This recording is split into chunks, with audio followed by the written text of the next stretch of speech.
Lingid sa kaalaman ng marami, dumanas din daw ng kahirapan sa buhay ang PBB Gen 11 big winner na si Sophia Smith o mas kilala na ngayon bilang Piang. Kahit na nagpapadala raw noon ng kanyang American dad ng pera, ang ginagawa raw ng kanyang mami ay nagsasanla ito ng alas para may pangkain at saka tutubusin nila. Nag-uulam na rin daw ito ng toyo before o gulay na tanim pag walang-wala talaga.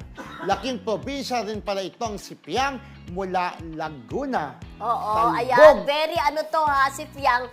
Alam mo, nagugulat ako tuwing ako nagbabrowse ako ng social media. Kahit hindi siya yung nasa video, ayaw ni Piang. Lagi may Piang na lagi may Piang na comment doon kahit wala siyang kinalalaman. So, ganun talaga siya kalakas dahil siya na ang sinusuportahan ng ating kaibigan si Mami Merly. Mami Merly. Piang, si Piang at saka mukhang, yung kanyang ka-love team si JM ba? Yes, diba? Parang ang lakas ng love team nila. Ito si Piang, taga Laguna. Kaya daw siya nanalo dahil yung kanyang ugaling gano'n na parang nagpapakatotoo. At tama naman yun na naranasan mo na bang mag-ulam ng toyo. Parang nakarelate ang mga sa kanya netizen na hindi rin pala siya ganun pa-sosyal. Kasi pagka pangmasa ka, ako, never akong nag-ulam ng tuyo. Ay. Ng toyo pala, rather. Hindi ako nag-ulam ng toyo. Ano lang, pero suka. ang inulam namin, alam mo yung mainit na mainit na kanin, lalagyan mo ng asukal tsaka gatas. Ay. Nagaganon ako. Social ka. Gatas. May pambili kang gatas. Oh. Hindi kasing gatas binibigay ng mga kapitbahay namin. Ay, gano'n. Yung iba naman yung toyo. Charas! Yung toyo, hinahalo naman sa mantika.